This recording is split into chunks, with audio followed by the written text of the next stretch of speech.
folks. Grab a seat and pour your drink neat as Whiskers and Whiskeys presents Tales of the Trophies, Season 4, Best of the Rest. I'm Mike with EJ. How's it going, pal? You know, it's bittersweet. Like, yeah, it is a bit of a bittersweet symphony tonight because on one hand, great song. This is the last time I'll be recording at this current location. Oh, that's right. So officially closing on Thursday, movers coming on Friday. Guys, I know I'm outside. I'm not in my dungeon in the basement where you could see, clothes hanging on the clothesline behind me. Yes, I am officially getting out of my in-laws' house this weekend. So the next time we record, I will be at the new digs. Hell yeah. I love it. We're gonna miss the mystery man type of vibe. You can't see my face right now. No, you look like a witness, a person like Whitsec on one of those TV shows about true crime. Yeah, if I was savvy enough, I would change like the tone of my voice. So it really sounds like I'm trying to mask it. Yeah, like modulate my voice, but I don't really have the energy to try and figure that out. But other than that, it was a real shit betting weekend for me. I know it was not a great one for you as well, but you know what? It was a great fandom weekend for football for me. So, I guess you can't have everything. Yep. And in my case, you can have absolutely nothing. I'm glad we're gonna get right into it. So, you got dangerous. So that's true. I am but I haven't won a bet in the past 52 hours. So that's not true. I've won 2 bets and I've placed significantly more than 2. So percentage isn't high. From 3:30, and I've been having a couple of nice weeks, stringing a couple of nice weeks together. From 3:30 on, I won 2 bets. One of them was a last minute pick of Georgia because I realized Kirby hasn't lost to anyone in the regular season not named Alabama since like 1982. So, I knew this was going to be a tough one. So, I am drinking whiskey. And on top of that, we have 2 big Costco-sized bags of candy for Halloween. And, I was dipping into them a little bit here and there, quality control. And Kara's like, stop eating the candy. We have a bunch of trick-or-treaters coming. You know what? Screw it. I got Milky Ways. I got 100 grand Snickers, Hershey's, 100 Twix. That's where it's at. So I'm just ready. They say don't eat your feelings. Bucket. I'm ready whenever you are. However you want to talk about this weekend, I'm just going to power through this segment and I'm going to drink. I'm going to eat my candy and I'm just going to have some feels. Where do you want to start? That's a great question. I mean, I guess we can start at the top. I mean, we had kind of joked about Texas being the only the team that looked in the SEC like it was, a shoo-in for the playoff. I gave my reservations on that offense last week, and didn't quite value Oklahoma like you did. And I mean, like I said, I want the Longhorns to be successful. I didn't want them to lose. But that offense struggled. Georgia did exactly what they needed to do, and then on the other big matchup with Bama and Tennessee. Well, hold on. Oh, sorry. Let's talk about that a little bit more. Oh yeah. I was just gonna go with the chaos aspect and then get into it. That's all. That was the only point I was gonna make. Continue. We just don't know who's at the top, right? Because everyone's beating each other, and even like someone like Ole Miss still has a chance. That's now, you can base the odds off of their chance, on how their opponents have played versus how they've played. But there's just no clear cut. Now that Texas lost, like there's no clear cut. This is who the 2 people who are going to be in the championship game, and who are the 3 to 4 that are guaranteed to get into the playoff. So yeah. So Texas, Georgia. Carson Beck still stinks. I mean, they got the job done. Obviously they ran the ball really well with ETN. First time in forever they've run the ball well. And Texas's defense played a hell of a game, right? It was just the ineptitude on offense, and it just wore, right? As the game went on, that you can't be on defense for that long. I do want to say, by the way, that 100 gram was delicious. That was the first 100 gram I had. Yeah, I have a Snickers now. Fantastic. So it's fresh candy. The Milky Way's in here, incredible. So I want to say, I stuffed my face with the Snickers. When I look at that game, like the picture of Arch and Quinn on the sidelines, like seeing ghosts. Yeah. I mean, that defense looked as good as I've ever seen it. Like, my God. I saw a clip. I didn't see this live. Must have been the second half, where they stemmed into double mug coverage. It was one of the nastiest stems I've seen in my life. They just, right before the snap, boop, linebackers come in, double mug, bang. It was like, I mean, literally they were seeing, like, I don't know. I don't know how Kirby does it, man. Like, it was incredible. And I mean, that offensive line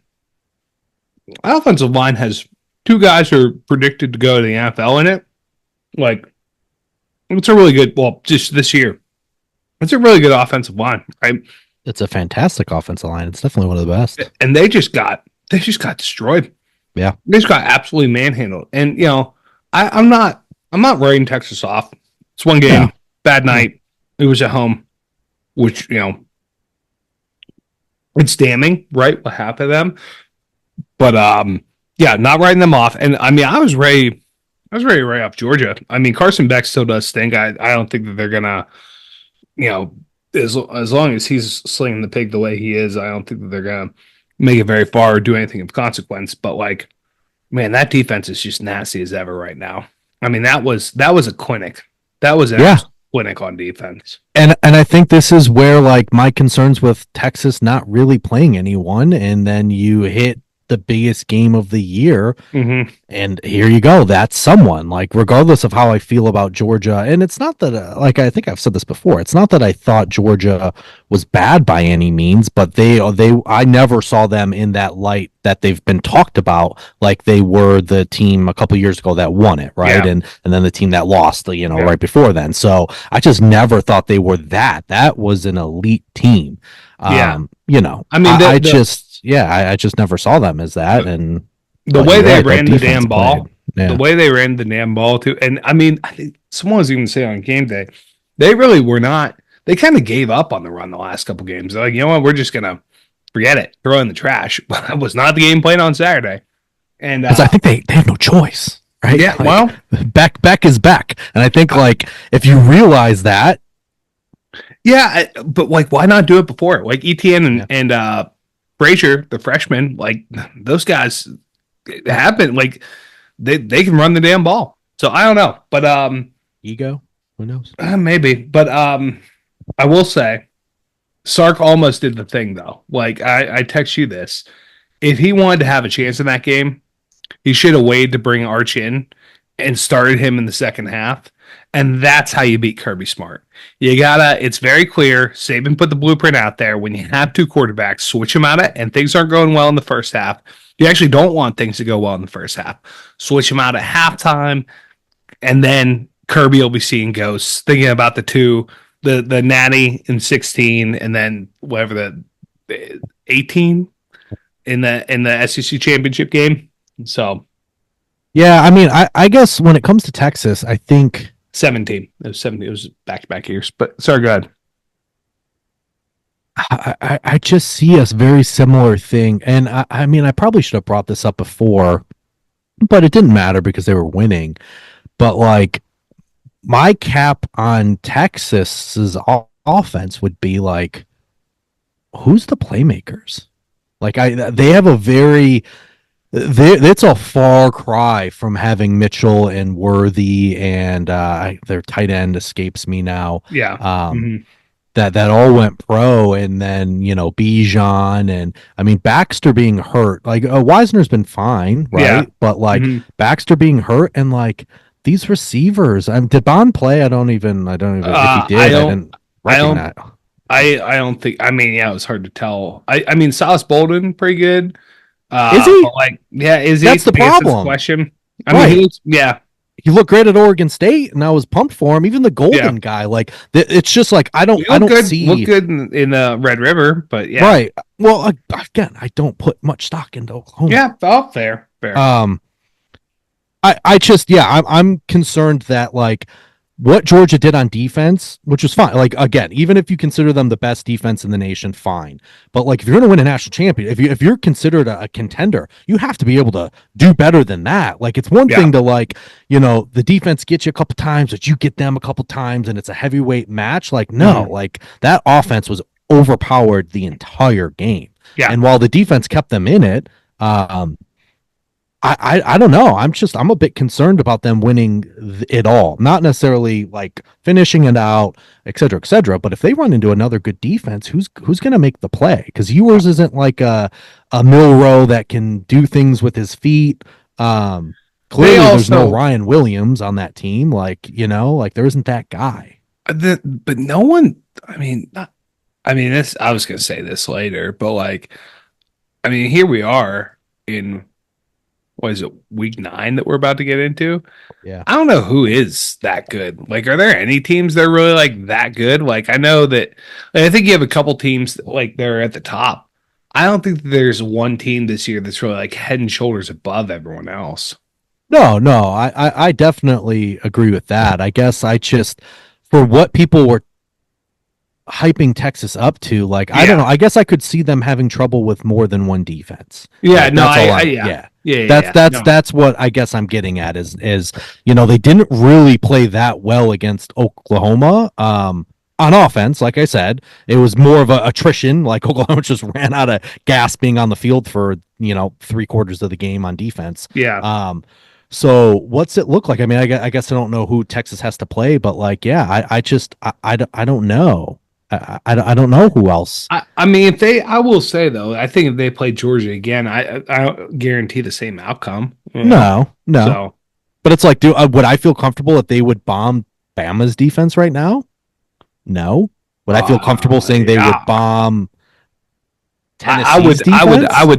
I would be comfortable saying that they would bomb Bama's bomb. Defense. Well, you're the worst person to ask right now, but I mean, listen. Okay, well, here we are. All right, let's get to the next contenders, right? Because if it's not Texas and we still have reservations on offense with Georgia, it's like then who? Okay, here's the next tier of guys, not tier, but just the next group of teams at the top. Bama played Tennessee and in the classic. Third weekend in October. Mm-hmm.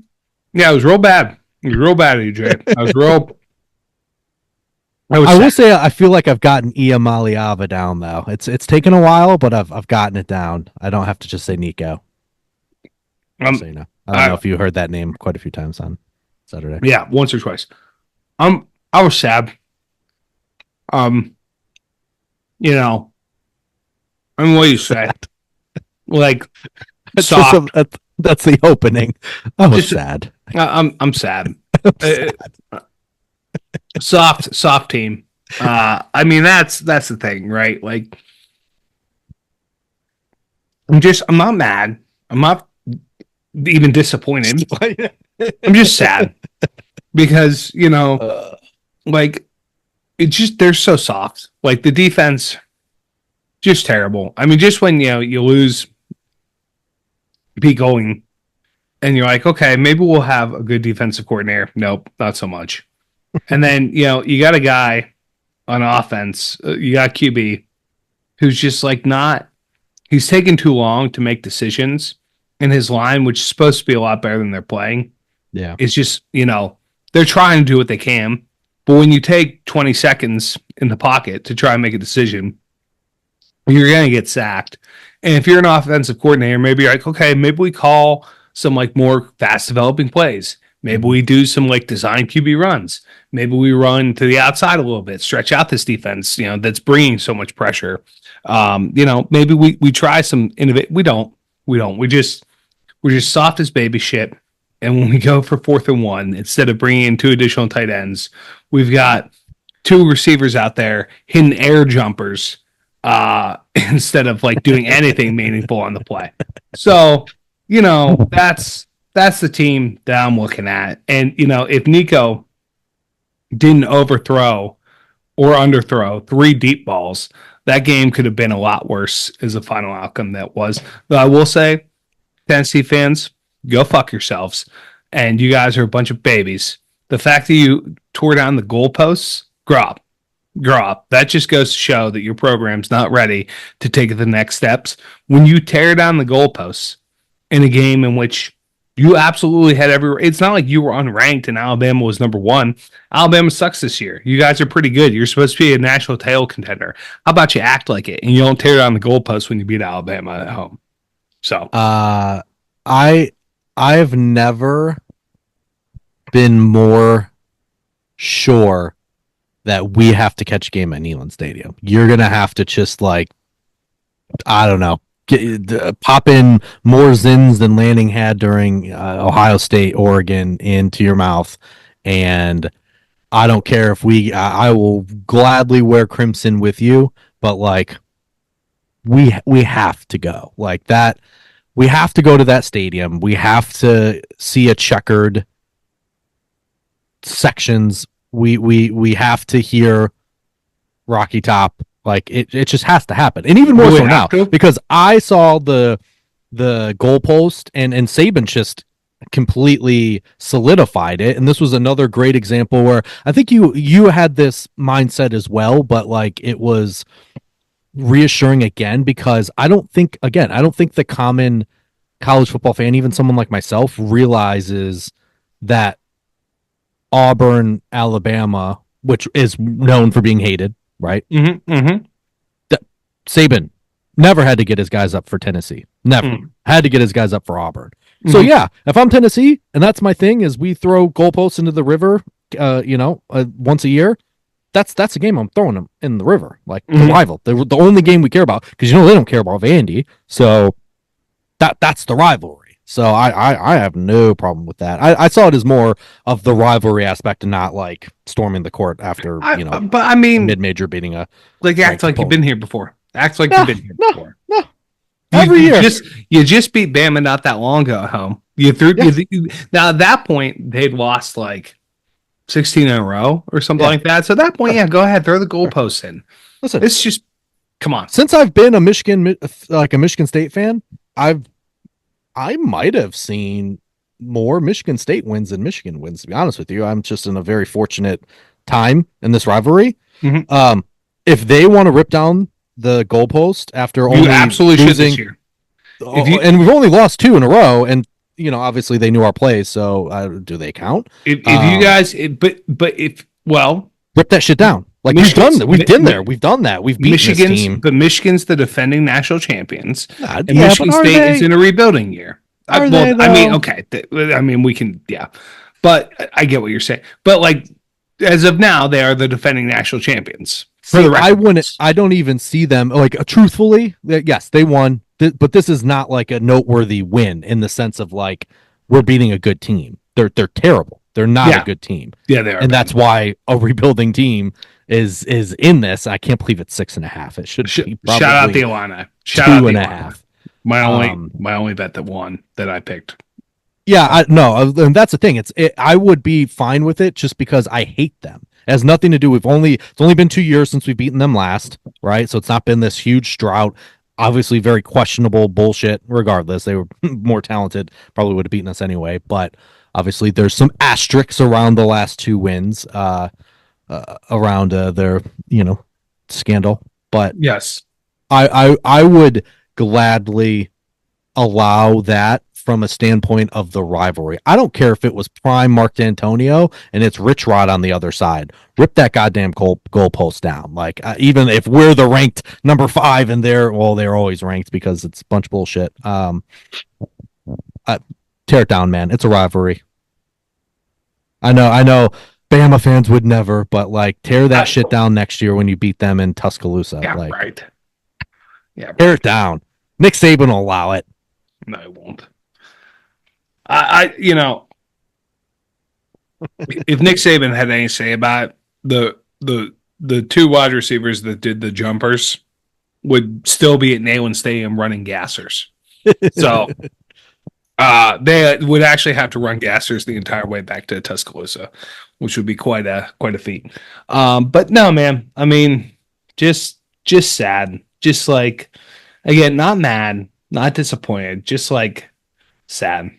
This is shaping up to be a nightmare scenario for the playoff committee. So if we're like zooming out at the broader landscape 8 weeks in, this is not good for them because you have these teams like Indiana that play one other team this entire year. Mm-hmm. You have teams like Pitt, like that plays one other team this entire year. Mm-hmm. Obviously, you're likely to get Army or Navy, and that's not even to consider your Boise's. They got a shot at things. I don't know if the Rebels have 2 losses or not. I can't remember. Liberty, I think, is still undefeated in their bullshit. So I mean, they can. Sorry, go ahead. I don't want to cut you off. I'm just saying, like the committee is probably nervous because it's going to be really hard to justify leaving out some of these undefeated teams or like 1-loss teams. Mind you, like you can try your strength of schedule thing, but I don't know. I just feel like the top teams that were shoo-ins are cannibalizing themselves, and it hasn't resulted in an elimination yet, but we're getting to the point where it might now. And it's like, if you got a 1-loss ACC champion Pitt, like that didn't play no one, and then you have this 3-loss. I guess Pitt they're not the champion. Pitt, I mean, so that's the thing is that, like, I mean, Indiana, we'll know all we need to know about. Like, there's still a lot of games left, and they do play Ohio State. That's what I mean. So they have the one game, and Pitt has Clemson. I don't think you can really write any of these other teams off as like truly the same as Tennessee or. Well, Pitt also has a ranked SMU on their schedule, and they have ranked Clemson on their schedule. So I mean, there's still a lot of road for Pitt to hoe to. I think. I mean, but that's the thing. Because Iowa State's undefeated, like there's some teams that they don't want undefeated. Sure. Some of these big dogs with multiple losses. But I think going into this, like when we even did our projections, it's just moving some teams around because if you have Clemson beat Pitt, then I guess you have Clemson and Miami in the title.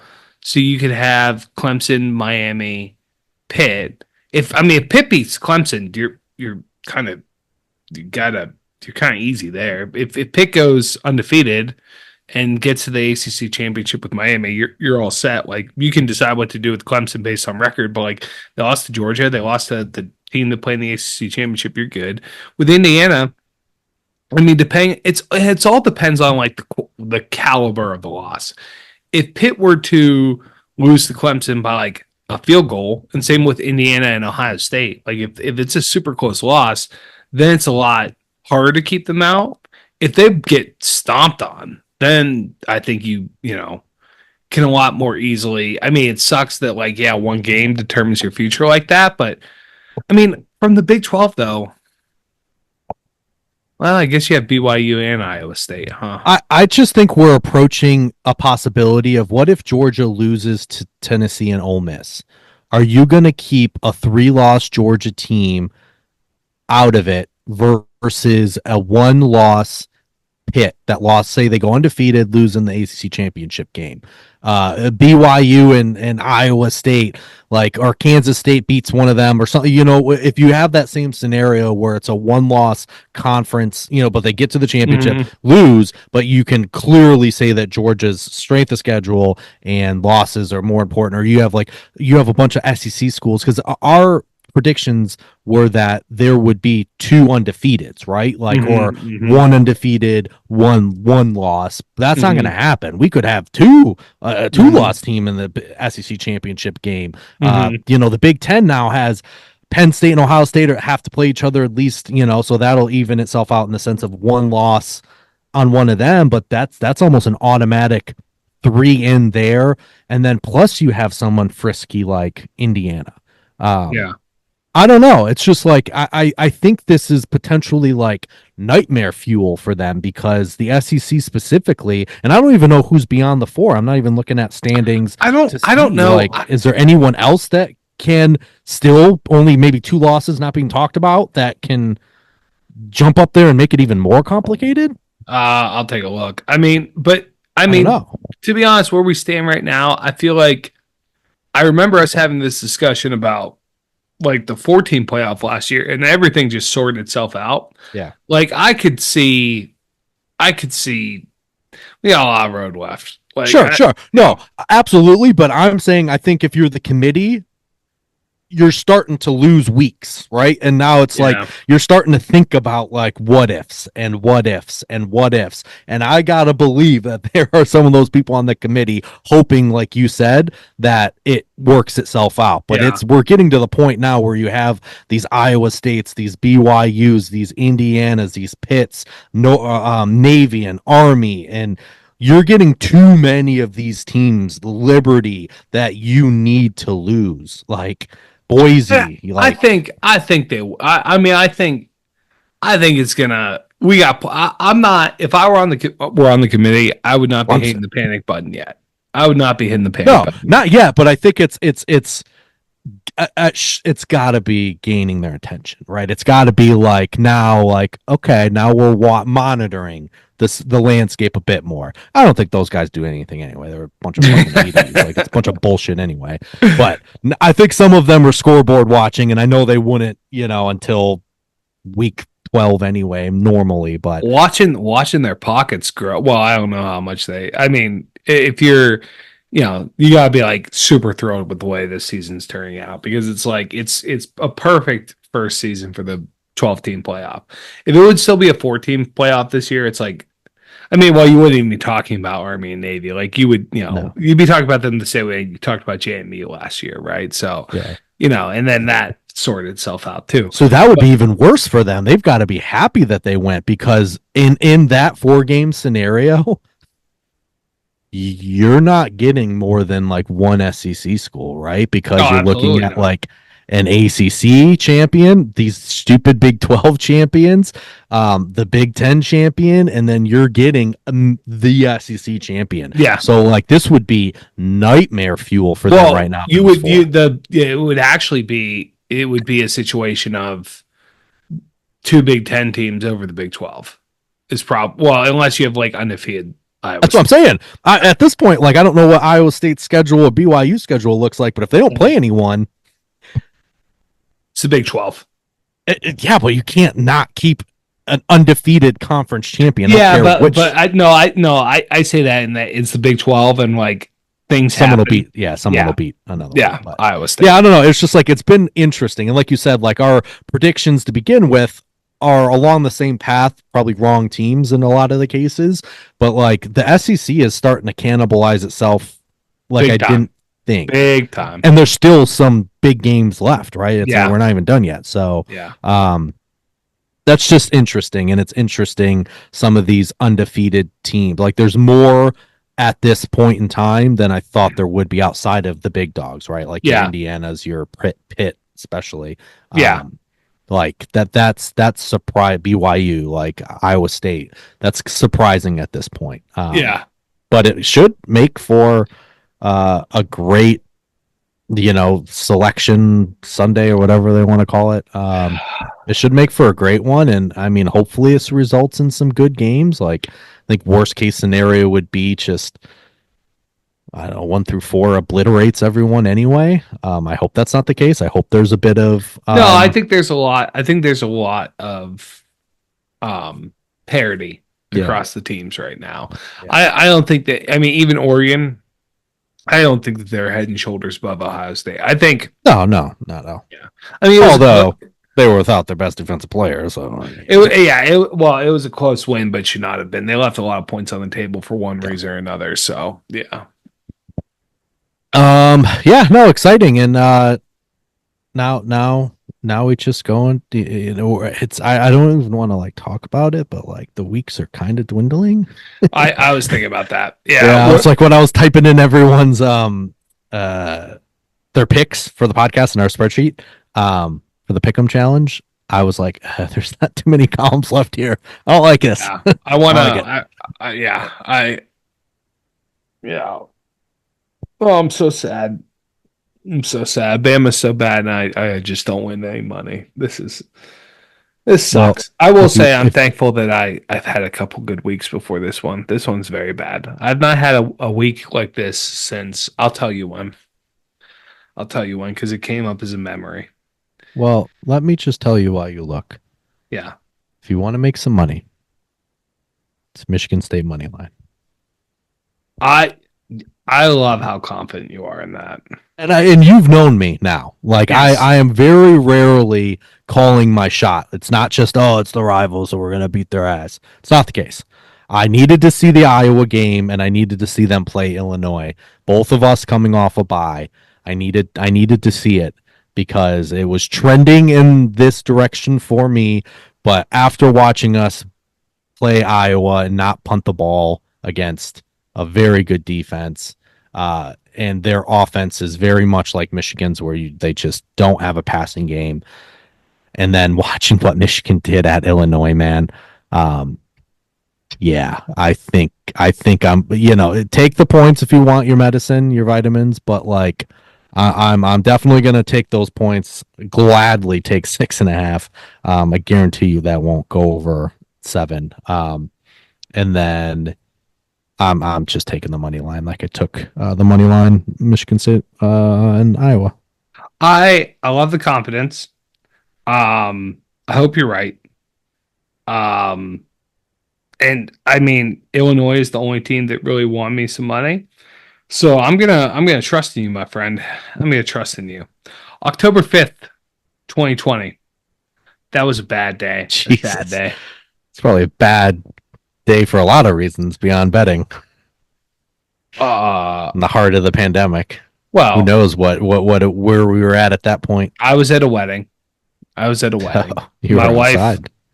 Yes, it was a barn wedding, outdoor barn wedding, and my wife was a bridesmaid. One of the few weddings I was not at all involved in.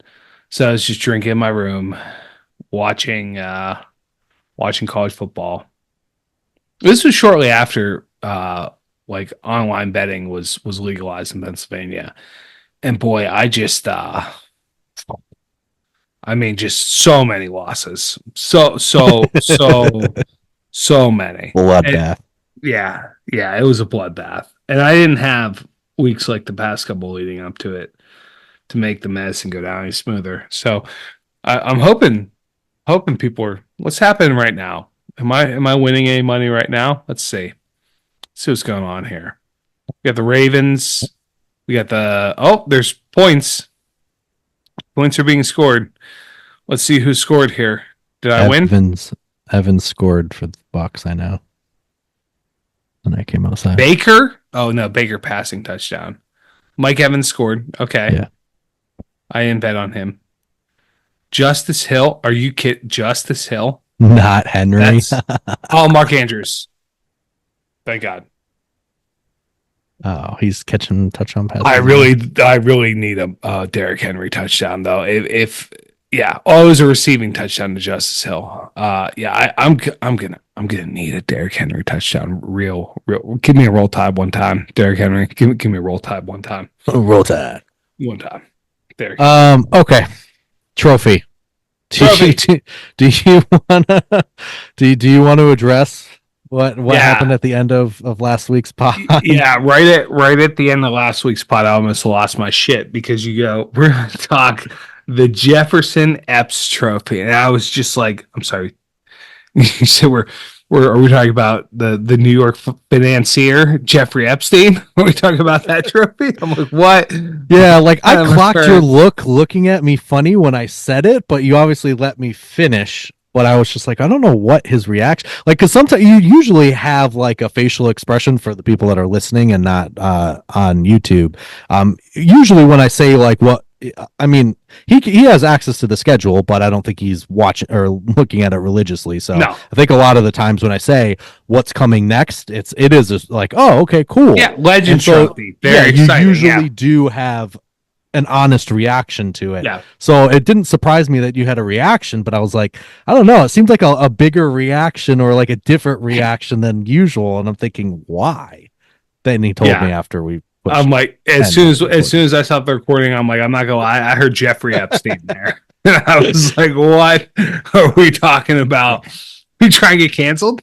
We doing so well. Yeah, just as listenership is ticking up, we're gonna get canceled. So no, this is the Jefferson Eppes Trophy, and this every time you say Jefferson Eppes, I just go straight to bang, straight to Epstein. Well, this is a rivalry that everyone's aware of. Florida State and Virginia. Of course. Hey, the Cavs are doing a great job covering this year, except for this. Well, wait, hold on. Did they not? They played at noon. Maybe I won that one. Against who? They did. 21.5. They covered. I forget who they played. Clemson. They covered. Oh yeah, they covered. Yeah. Yep. Clemson. Yep. I went 3-2 in the noon slate, and then so much red. It's a lot of red. What are your guesses at what this trophy looks like? Seminoles and the Cavs. Jefferson Eppes, though. So I'm guessing that Jefferson Eppes is someone of importance to both of these schools, and this is just me being honest. I think it's probably a tribute to the person Jefferson Eppes, whoever he is, and his, thing between the schools. What I would like to see is I'd like to see a Cavalier with their funny, fancy hats with the big feathers and their swords going at it with a Seminole, with the big spear that they have, the guy that rides out with the flaming spear on the horse. I want to see some of that. So that's what I like to see: a Cavalier on a horse and a Seminole on a horse charging each other. That's what I would like. A nice long horizontally statue with a nice wooden base with bronze horses, warriors on horses going at charging one another. That's what I would like to see. Okay. I don't think I'm going to see that. I think I'm going to see a tribute to the man Jefferson Eppes, not to be confused with New York financier Jeffrey Epstein. Correct. If he had a never mind. I was going to say what his trophy would be. I'm not going to. Well, I am going to tell you what this trophy looks like in a little bit, and I will explain who they were. Jefferson two people. And Eppes. Jefferson and Eppes. Yes. So the first game between these two schools was actually not until 1992, with Florida State winning 13-3. This game was played annually from 92 to 2006, but it has only been played 4 times since then. They're both in the ACC. Yeah, but they must have been in the nons. I couldn't even tell you because it makes no sense how they had it named and then divided. But the Coastal and the Atlantic.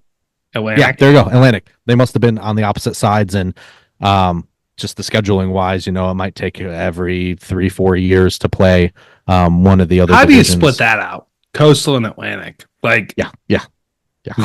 I mean, I get it that's what you have to work with, but like, how do you determine who is Atlantic and who is Coastal? How about just North and South? Like, what's wrong with that? Can't do that anymore. I guess everything's divided, but that's the only. I feel like one. No, the Pac-12 was North and South. I was gonna say there's I know that's East and West in the Big Ten and the SEC. That's on the West Coast. People don't give a shit about that. I don't think it needed to have the North and South connotation. I guess you would potentially consider it, but like some of the northern teams would be like still Virginia and Virginia Tech. Hold on a sec. What if we did the? Could you do like a nerds and jocks?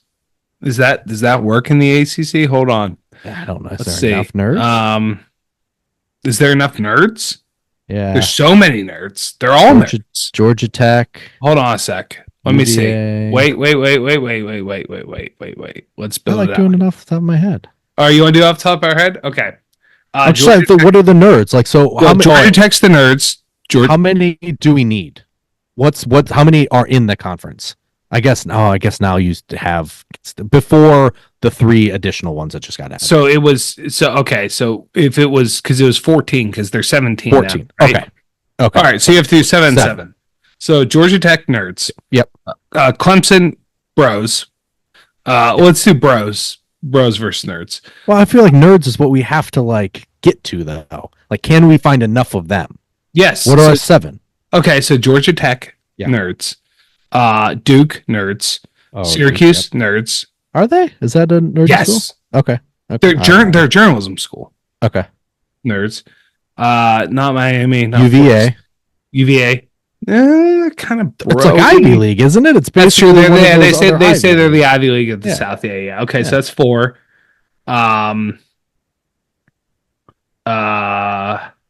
Probably. Okay, so you said Duke, Wake Forest. Yes. Yeah. NC State. Boston College. Yeah, I guess. Right? Yes. Because Boston University is the normal school, right? And Boston College is more Boston College is Jesuit. Yeah. So yeah. Boston College, that counts. Is North Carolina State really? I asked my coworker. He said it's not a big party school. He lives in Carolina because I asked him what it's like. He said, and just it made total sense to me when you think about one of their most prestigious former quarterbacks, not alumni. He cooks. He's a chef, notable chef. Cooked up a masterpiece last night. Yeah, but he doesn't even. I don't think he like claims them though. I think but he went there. Yeah. He went there. I thought you were talking about Phillip Rivers. Was he a Wolfpack too? No, Phillip Rivers was Actually, don't know. I feel like that's my fandom really good started when he was already a pro. Philip. I want to say Cal, but it's not Cal. I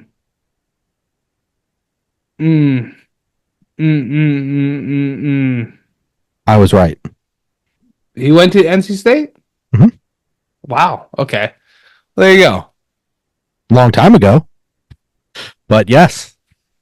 Yes, he did. 2000. Yeah, so you 2000 could, to 2004. You could split that up nicely because you have Clemson. Pitt. Too. So you could say I guess I didn't realize. Well, I'm thinking like I know like Georgia Tech. Like I was thinking like nerds from a standpoint, and I guess now you could add Stanford to that as like they are almost at a disadvantage because of the limited athlete they can take on because their focus is academic, right? Okay, so if you go with that, then you have Pitt. Well, I don't know. I mean, I would say so. With Pitt, women academics, I think. Well, let's skip Pitt. Duke, Syracuse for sure.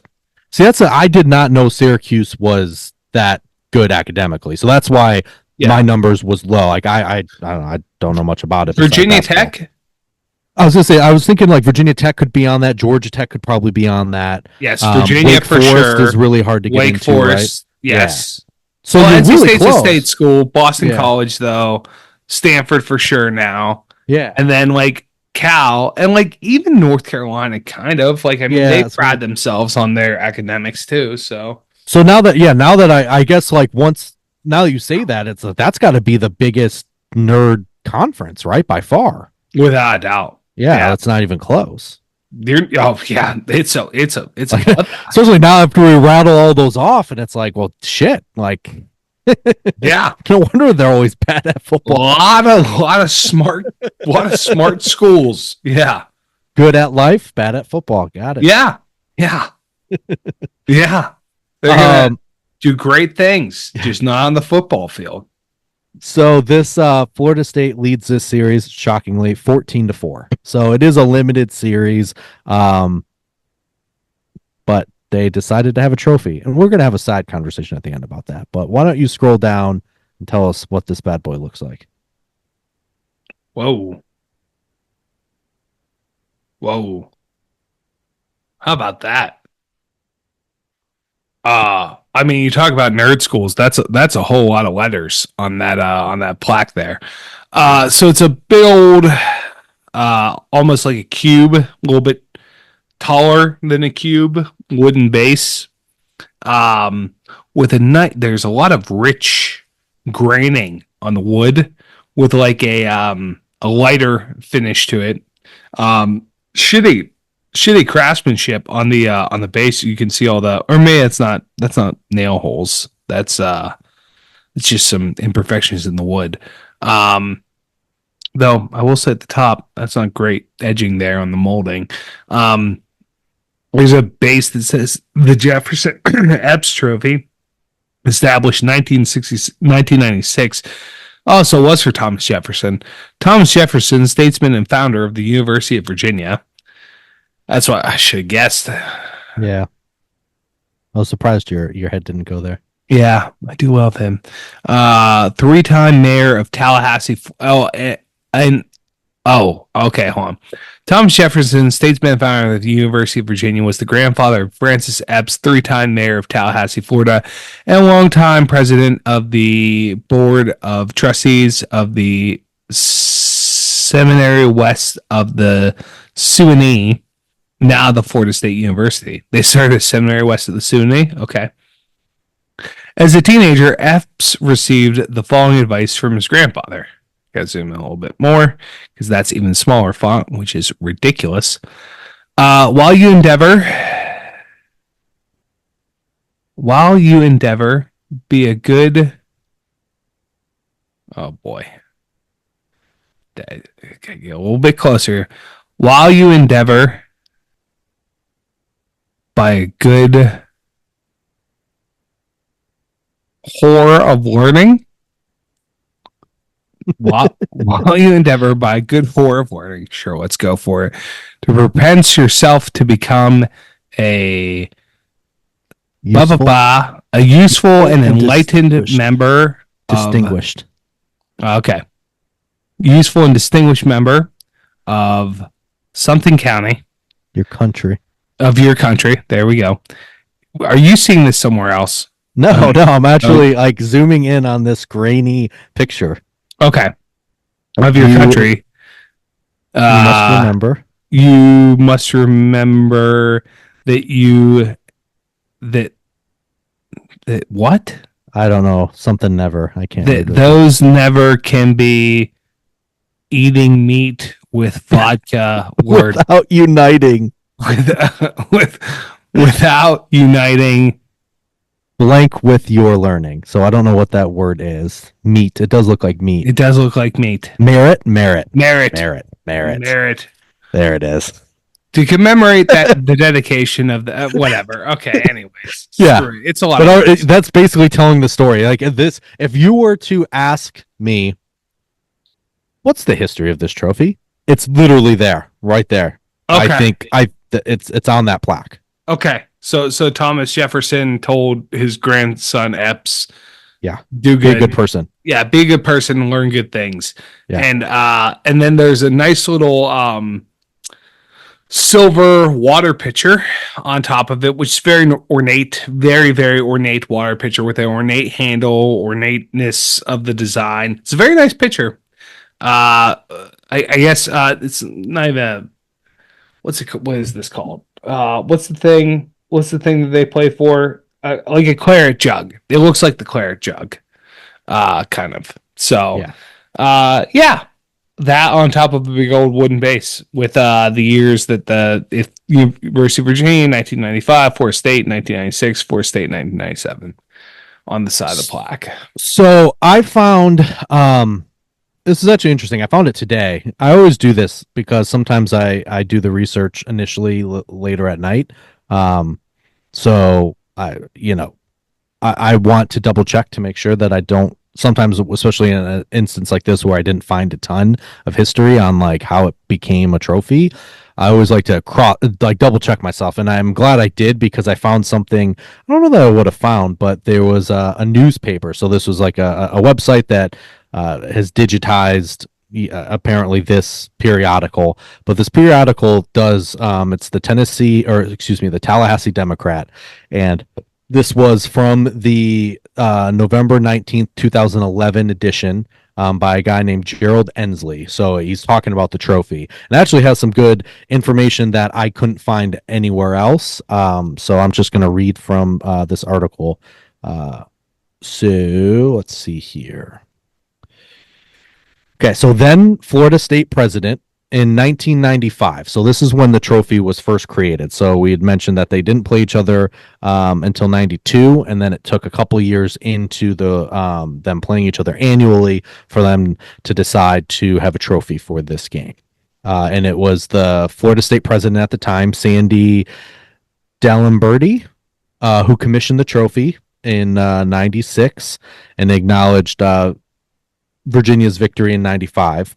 And they wanted to commemorate. I don't know if it's a he or she. Sandy, I guess it's likely a woman, but no, Sandy Koufax. Yeah, you never know. Yeah. So they wanted to commemorate the connection between the two schools, and that's what you read on the trophy. So it is Virginia. The University of Virginia was founded by President Thomas Jefferson, and then his grandson Francis Eppes founded or helped found the West Florida Seminary, which was the original incarnation of Florida State, and he was a big piece in that becoming a school and later becoming Florida State. So Sandy said, I wanted people to remember the connection between Jefferson and Eppes. I wanted to remind people of the role Francis Eppes played in establishing Florida State. That's what they said. End quote. And then the trophy itself is historic. So the silver pitcher was given to Eppes by the citizens of Tallahassee in 1842 after the first of his 7 terms as the city's reform-minded intendant, which was the mayor. Smoke. The wooden base was carved from the McGuffey tree on the Virginia campus, a century-old ash tree that died in 1990, and honored early Virginia professor William McGuffey, author of the famous McGuffey Reader series for school children. Ah, yes. Who could forget? So I'm gonna be honest with you, because I didn't read that part of it all the way through until now. I just found this article and saw that it talked about the trophy and just had it pulled up. I was gonna have this was gonna turn into the bucket for me. this was gonna turn into it's a pitcher. It's a fucking pitcher. Yeah, for water. Yeah, it's not. Is it unique? I guess. I don't know. There's a lot of things we've talked about you can drink out of. We just talked about one last week that was classy.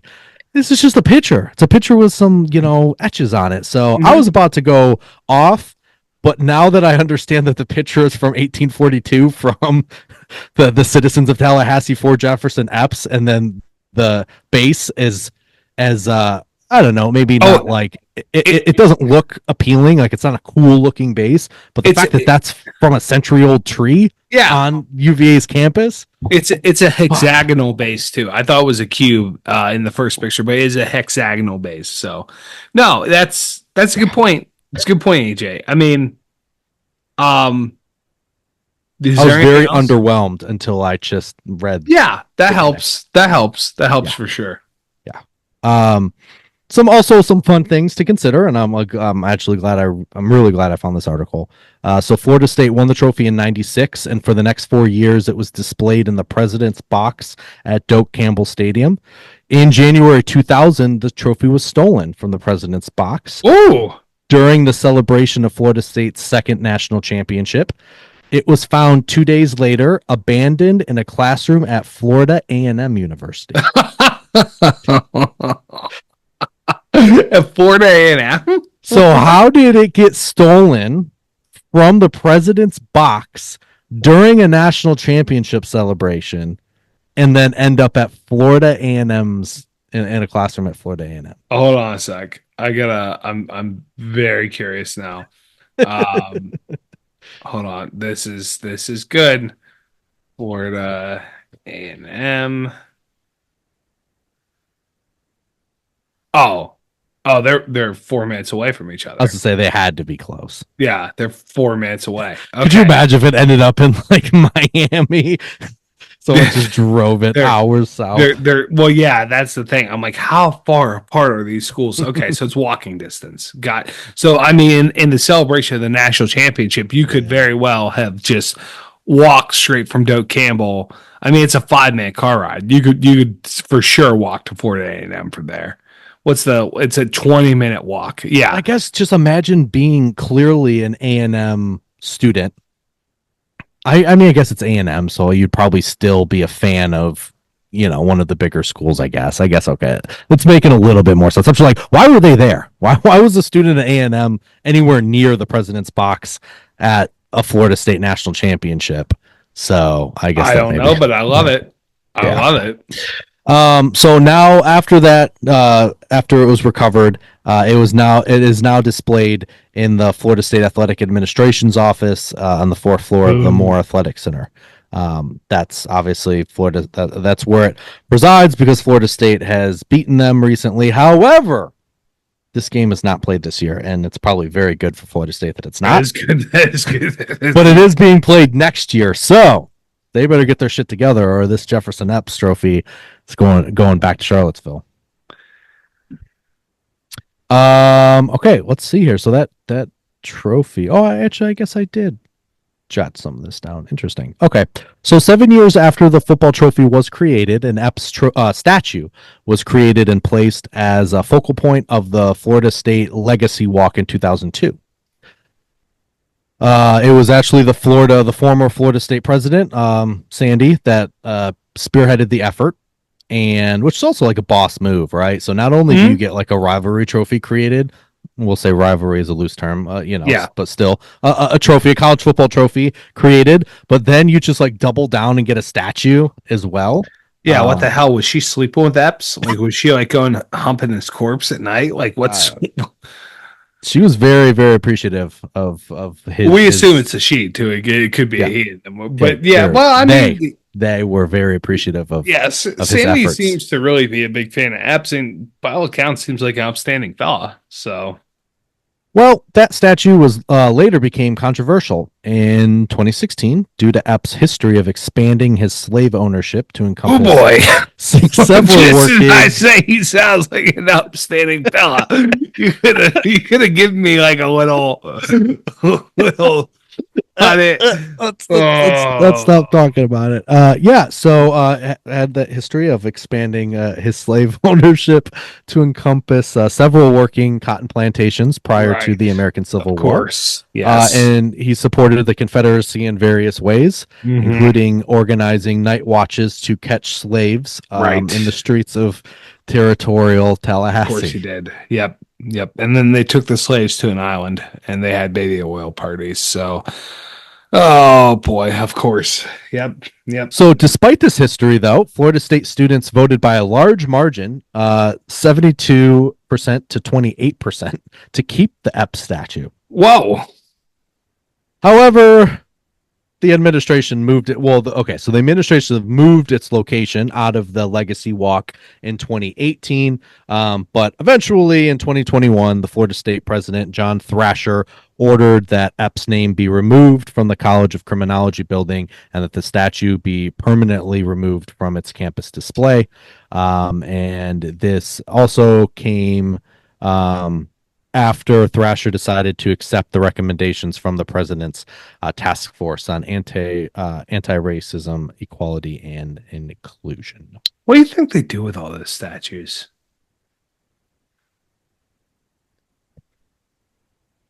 I mean, I would imagine it just gets destroyed into pieces. I mean, they probably don't put the effort to melt it. I mean, that's a lot of effort, though, to destroy. Like, okay, probably just to move it, like to I guess if it is metal, it's probably hard to just destroy like that. Yeah. Like, I mean, yeah, there's been plenty of statues of like, Robert E. Lee and stuff like that come down recently. And then like on top of all that, like how about Joe Pa? When we're talking about college, like now the Joe Pa one, that's in I know exactly where that one is. That is at someone's house. Yeah, and they have meetings. It's like an eyes wide shut type of thing where like they come in cloaked robes and they dance around it and have ritualistic sexual, things happening there. That I guarantee. That's right, because that thing maybe made it to a dump, but that got retrieved. Oh, there's no who. Who at that university will put it in a dump? Yeah, there's no chance. That one is absolutely in someone's house, or maybe it's like underneath the field and it's rituals. Like some sort of like what are those like old people gathering buildings? Oh my gosh, what are the groups like? Like a retirement home? No. Like old people gathering buildings. Help me. Yeah. The only one I can think of is not the example I want to give. So the I just like called it Elks Club. Elks Club.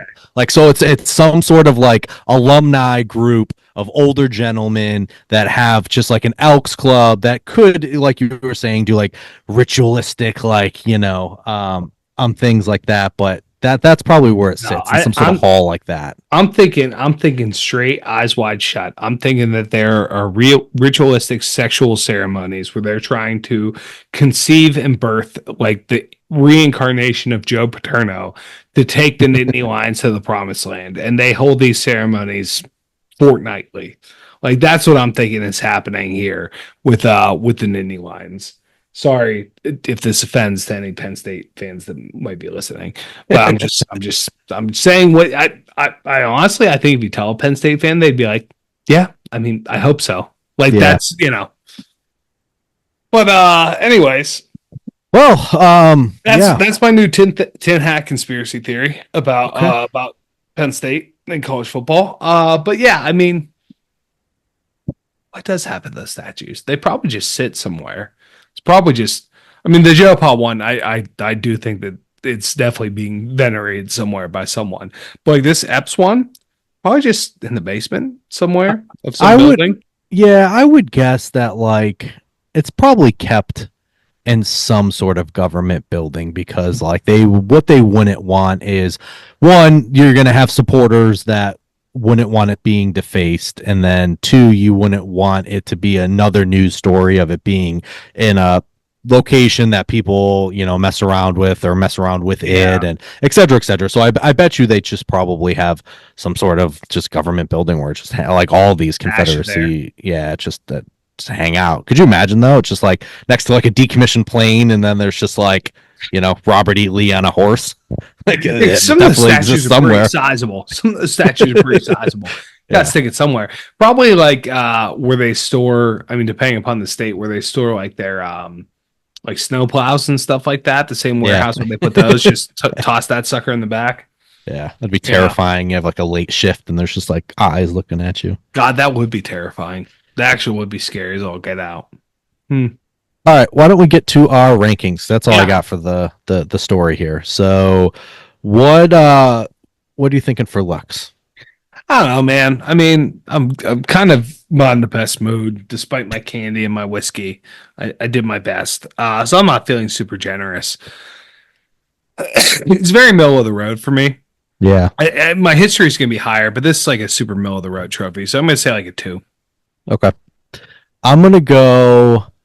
So I do think it's down the middle, and where I would put down the middle is a 3. So I'm gonna go 3.5, and the half point is just the history of the material. Well, that's history. Like, that's history. Well, I meant like of the actual like trophy though, like not how it like okay.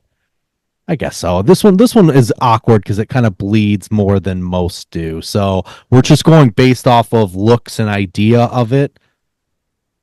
Yeah, that's why I am. That's why I'm going off the because I would assume this lady or they Sandy is aware knew that picture. It was probably in their house.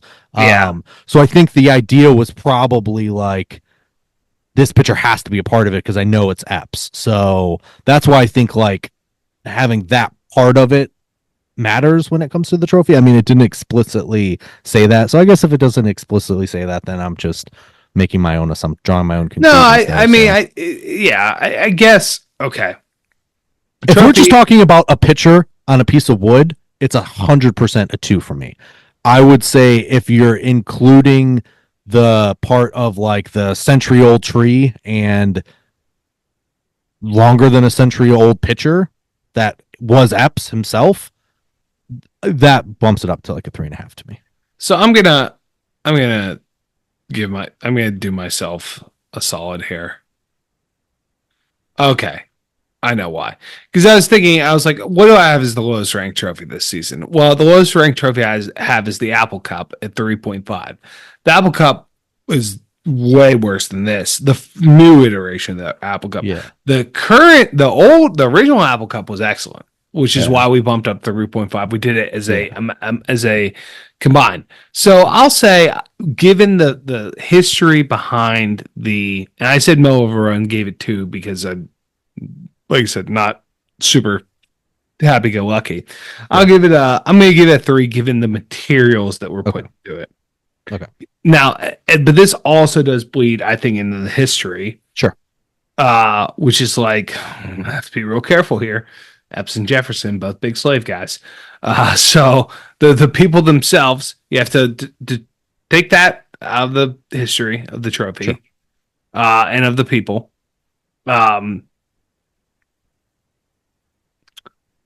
Very cool what they did with the fact that it was a picture that was given to him and there was an old tree.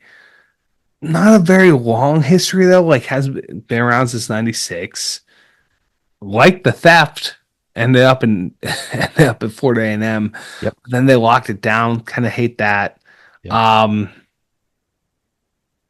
don't know, man. I mean 1.5. 1.5.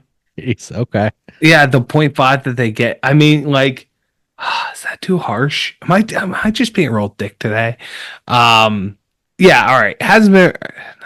Do you want me to go first to like? No, 1.5. I'm gonna say what I say. Keep it there.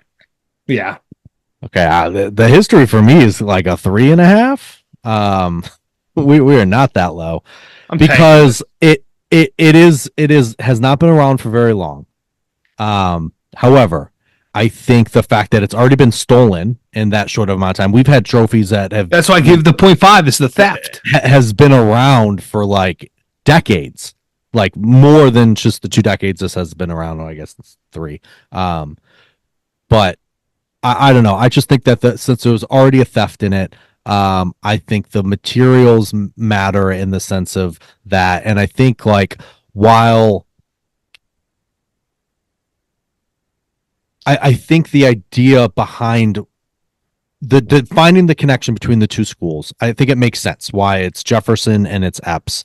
So I think that makes sense. And I think then when you are bent on having a trophy honor, 2 of the founders of each school, obviously one being a founding father of the country and then his grandson, I think that's pretty cool. It's obviously very unique.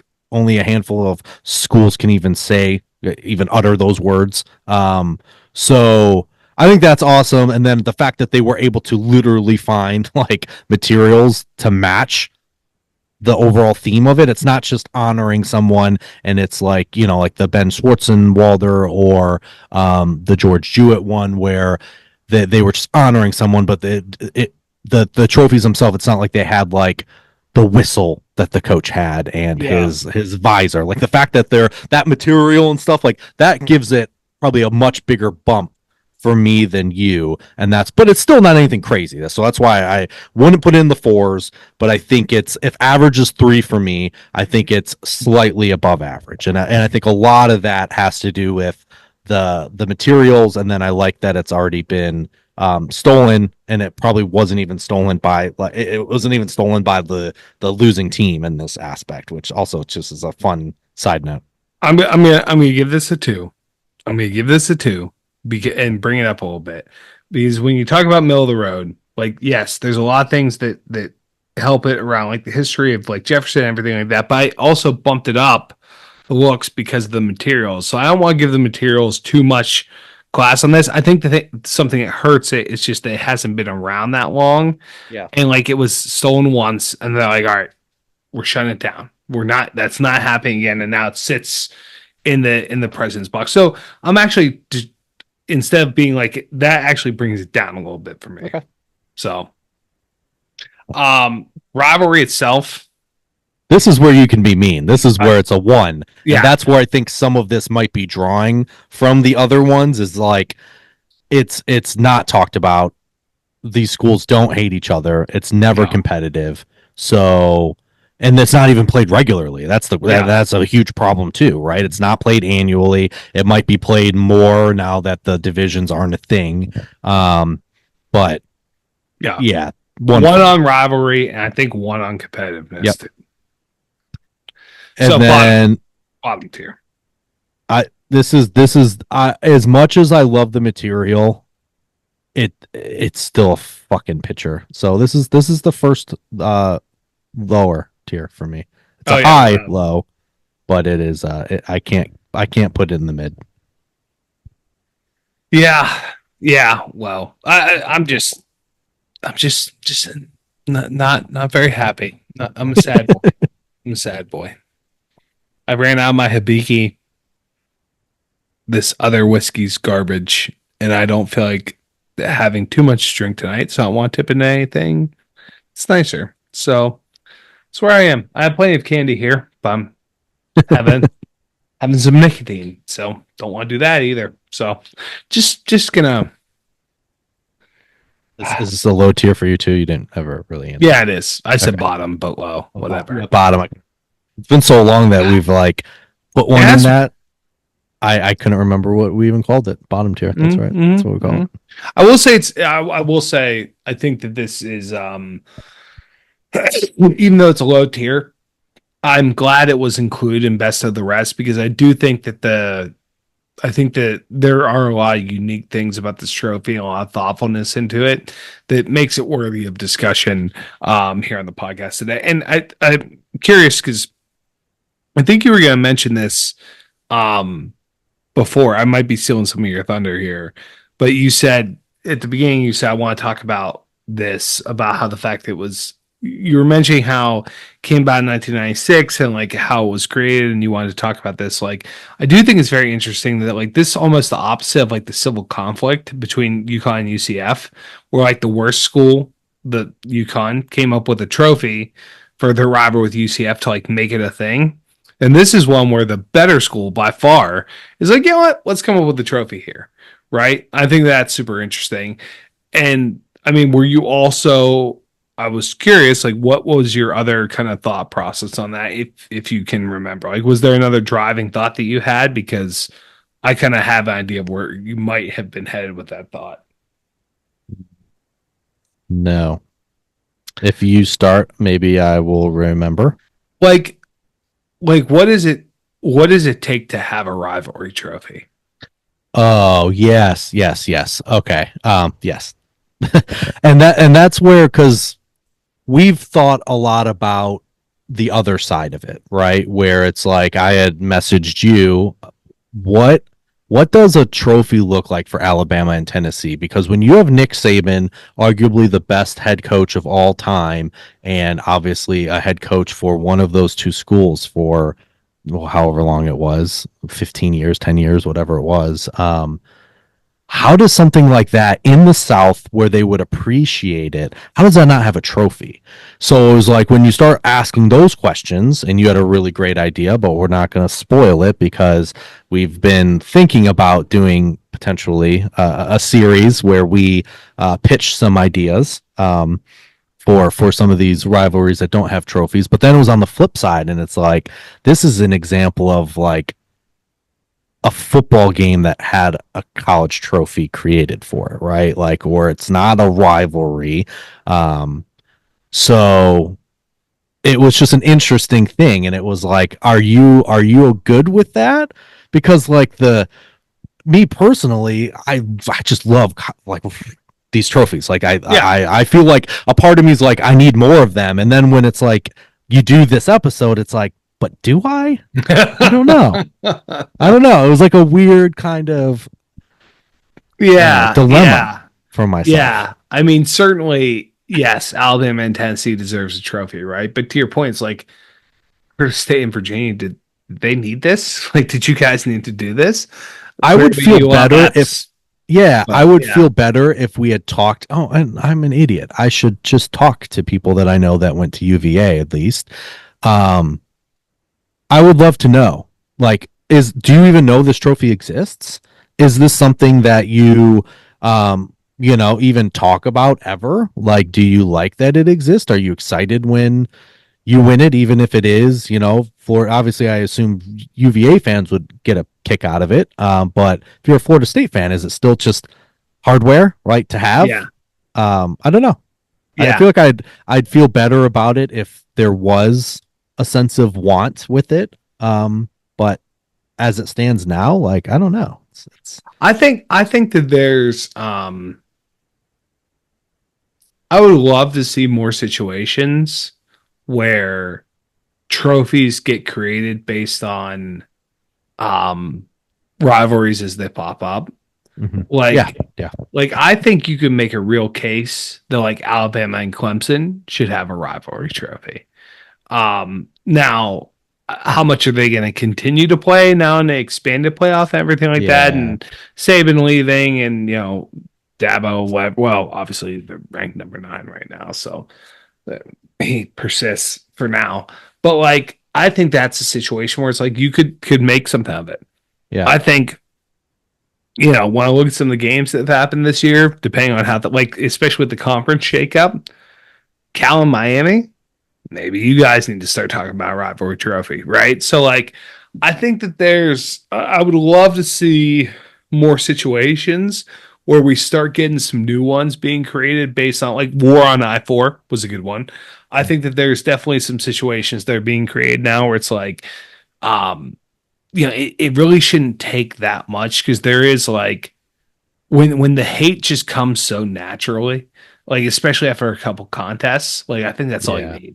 I think the bare minimum you need is like 3 really like truly hate driven games to get it going. I mean, I'll put it on the radar right now, and we kind of talked about this, and this is starting to come to fruition. But if Oregon and Ohio State play each other 3 times this year, and the eventual person that maybe wins the last one wins it all, especially, like, you're gonna get some quick hate here. Thank you. That was the one that we talked about. Yeah. And I think you're right. I think, like, if it plays out like we think it will, and maybe it's like a showdown in the Big They might get 3 games this year. Yeah. Right. Yeah. That's what I mean. So, like, even like ask them next year, like, do we hate their guts? It's like, I hope they're scheduled again. Like, Yeah, I think Washington and Michigan, maybe, with Washington feeling jaded about the cheater scandal. Now they get to play Michigan a couple more times. Yeah. I don't know. Yeah. I think there's a lot more room. Maybe that'll be the gift of the conference shakeup, right? We'll get some more rivalry trophies that from the new ones that get created. So ashes of the old create the new. And we're hoping that one of them come from us, because we have some really good ideas. Yes. We have some very good ideas. Yes. And this game will not be played this year, like I had mentioned, but it will be played next year in Charlottesville. So that'll actually be pretty cool. I've seen a football game in Charlottesville. I got to see Miami play, but Miami was not back at the time. But it was still kind of cool. And I think like a Florida State Clemson probably would draw a big crowd to a smaller stadium that could create a pretty cool atmosphere at a place that typically doesn't have one. So that'll be interesting. And that's going to do it for us. That's going to do it for this week. Follow us on Instagram at whiskers.whiskeys, and please subscribe to our YouTube channel. And join us next week when we talk about, I know you guys love UVA so much, so why don't we talk about another trophy, the Commonwealth Cup, which I guess you can guess what that's about. I feel pretty good about that one. For Mike, I'm EJ. Always remember, too much of anything is bad, but too much good whiskey is barely enough. Cheers, boys.